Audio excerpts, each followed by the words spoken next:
नमस्कार मित्रों, आज हम गोचर के बारे में चर्चा करेंगे और जो सबसे एक ग्रह योग बना हुआ है मंगल और केतु का।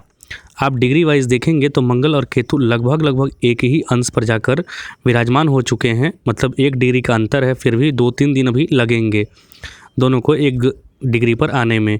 मतलब कि अभी जो स्थिति बन रही है उसके हिसाब से आपको या मतलब अगल बगल किसी को भी अग्नि से भय हो सकता है, गाड़ी से चोट चपेट लग सकता है, एक्सीडेंट का योग बन सकता है। बिना सोचे समझे किसी भी निर्णय तक पहुंचने की गलती ना करें। ये जो कंजक्शन है लगभग जब 6 डिग्री इधर उधर होते हैं तब भी ये लागू होता है। तो जो जनरल रावत की जो एक्सीडेंट हुआ था, प्लेन एक्सीडेंट, कार लगी थी, आग लगी थी जो प्लेन में, वो भी इसी दरमियान हुआ था। और जब मंगल और केतु जब एक दूसरे के नज़दीक आते हैं तो वह उसे विस्फोटक योग कहा जाता है। प्रायः अगर आप देखेंगे तो जब 1991 में राजीव गांधी की हत्या हुई थी बम से उड़ाकर, वो भी मंगल और केतु के ही युति में हुई थी। जब भी मंगल और केतु की युति होती है और क्लोज कंजक्शन मतलब कि नज़दीकी संबंध बनता है तो कहीं ना कहीं आग लगने की घटना, विस्फोट की घटना वगैरह होती है। अगर आप जो टाइमिंग देखेंगे, अमेरिका ने जो इन्वेड किया था, अमेरिका जो अटैक किया था इराक पर, उस समय भी केतु और मंगल का लगभग क्लोज कंजक्शन चल रहा था। 4 या 5 डिग्री के आसपास वो लोग आपस में एक दूसरे की दूरी पर थे।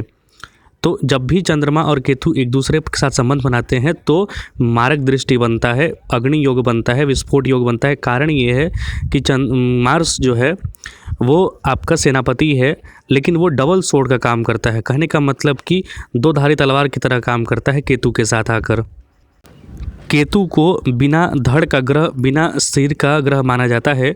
तो केतु जिसके साथ भी जुड़ता है उसका बल को 5 गुना बढ़ा देता है, लेकिन सोचने की शक्ति को घटा देता है। तो व्यक्ति बिना सोचे समझे कोई भी निर्णय ले लेता है और अचानक सब कुछ होते चला जाता है, आपको हवा भी नहीं लगता है। ये जो सामने आपको कुंडली दिख रही है, ये भारतवर्ष की कुंडली है। 1947 में जब भारत आज़ाद हुआ था उस समय कुंडली है। चूँकि भारत बहुत पुराना है, लेकिन हम चूँकि बंटवारा हुआ था 1947 में, इसलिए ये समय लेकर चलते हैं, अन्यथा इसका कोई महत्व नहीं है। लेकिन इस समय से भारत का जो अभी परिक्रम चल रहा है, अभी जो समय चल रहा है, वो काफ़ी मैच करता है, इवेंट्स मैच करते हैं।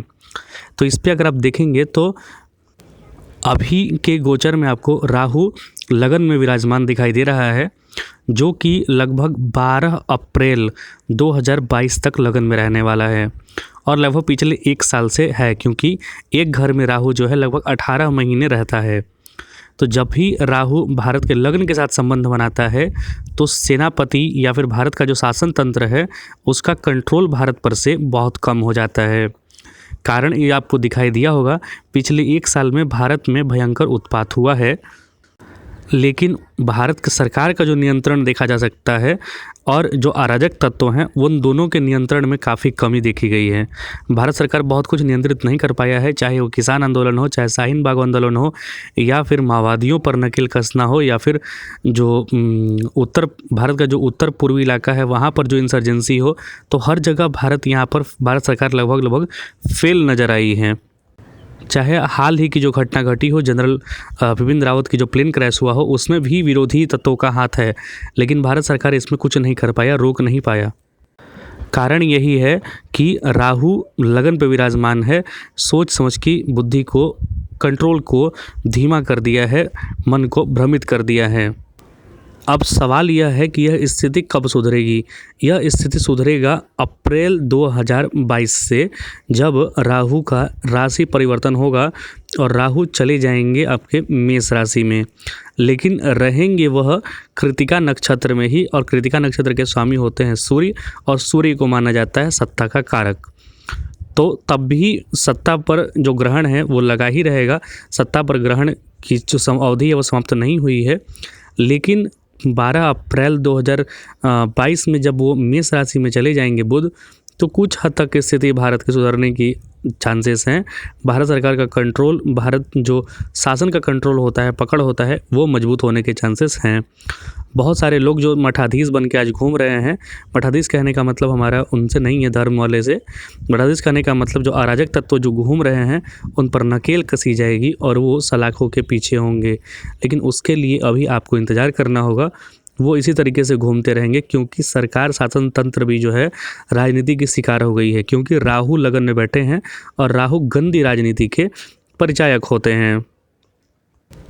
ये जो अराजक चीज़ें चल रही हैं ये कहीं ना कहीं 60 गांठ से भी चल रही हैं, क्योंकि राहु बैठा है लगन में, तो दोनों तरफ की लोग जो मिले हुए एक दूसरे से मिले हुए हैं।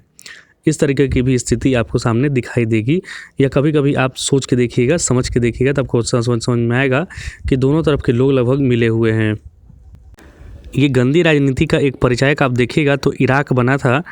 इराक जब अपने समय में 1991-92 में जब तेल वगैरह बेचता था, इराक के पास बहुत तेल हुआ करता था, अभी भी तेल है उसके पास दुनिया का, लेकिन उस समय सद्दाम हुसैन जो उसका कि एक लीडर हुआ करता था, 1979 से वो वहाँ का राष्ट्रपति बन के बैठा था, तो वो उस समय लग रहा था कि वो उसे कोई हरा नहीं पाएगा। वो दुनिया का चौथी सबसे ताकतवर सेना बन के बैठा हुआ था, लेकिन वह अमेरिका के सामने झुकने से इनकार कर दिया और अपनी कब्र खोद लिया, और उसे उसी की राजनीति में फंसाकर गंदी राजनीति से उस पर हमला भी कर दिया गया इराक पर, और उसे मार भी दिया गया।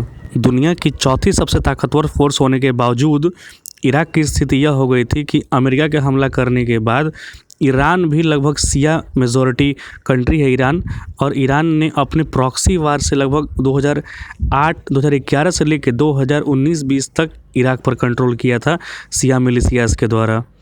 तो स्थिति यही बन जाती है कि जब राहु केतु वगैरह का गंदी राजनीति का प्रभाव पड़ता है तो अच्छी अच्छी चीज़ें भी समाप्त हो जाती हैं और अराजक तत्वों का बोलबाला हो जाता है। तो जब तक ग्रह स्थितियाँ नहीं बदलती हैं तब तक समय का इंतज़ार करना चाहिए। जैसे ही समय बदलता है, ग्रह स्थितियाँ सुधरती हैं, सब कुछ धीरे धीरे पटरी पर आ जाता है। भारत की स्थिति लगभग यही है। दो चीज़ें 2022 में मुख्य होने वाली हैं। एक, शनि जो है चंद्रमा के नक्षत्र को छोड़कर मार्च में मंगल के नक्षत्र में जाने वाला है, और राहु अपना राशि परिवर्तन करने वाला है अप्रैल स्टार्टिंग में। ये दोनों चीज़ें शासन सत्ता के पकड़ को मजबूत बनाएंगी, और आप देखेंगे कि कुछ ऐसी घटनाएं होंगी जो कि अभी आपको लग रहा है कि सरकार कमज़ोर है, लेकिन उस समय सरकार आपको मजबूत स्थिति में नज़र आएगी। बहुत बहुत धन्यवाद। जय हिंद।